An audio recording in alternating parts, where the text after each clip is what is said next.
التريلر الاخير لفيلم ديدبول اند وولفرين اللي هينزل كمان يومين نزل امبارح، وبصراحه انا متحمس جدا ان انا اشوفه، عشان الفيلم ده بالنسبه لي هو هيكون تقريبا من افضل افلام السنه، ان ما كانش افضل فيلم في السنه. اتمنى يكون على قدر المستوى وقدر الانتظار. سمعت واتحرق لي حاجات كتير، انا لحد دلوقتي لسه ما شفتوش ولا مره. سمعت واتحرق لي حاجات كتير زي ان وولفرين هتكون شخصيته مختلفه في المسلسل ده. مش هتكون وولفرين اللي احنا عارفينه عامه، وان الشخصيه اللي كانت في لوجن، البنت اللي كانت مع وولفرين، هتظهر في الفيلم ده. فانا بصراحه متحمس قوي ان انا اشوف التريلر اللي انا زي ما قلت ما شفتهاش ولا مره، وهنشوفها دلوقتي لاول مره سوا. فيلا بينا نبتدي نتفرج على التريلر. I know I turn everything into a joke, but I care. I want to use that for something important.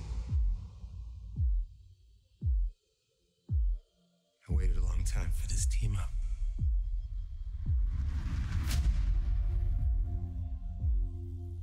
In my world, you're well regarded. You were an X-Man. Fuck that, you were the X-Man. The Wolverine. He's a hero in my world. Yeah, well, he ain't shit in mine. Scott used to beg me to wear this suit. So did Storm, the Beast. But I couldn't have him thinking I wanted to be there. And it was too late.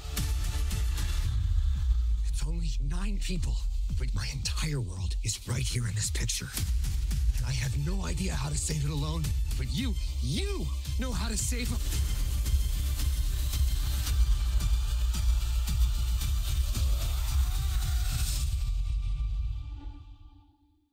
Whoever you think I am,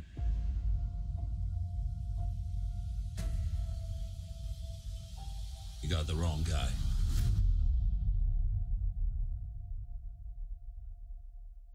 You were always the wrong guy. Till you weren't.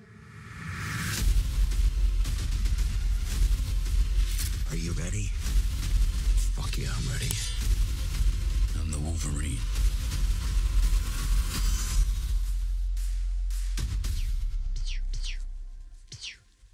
Stop it.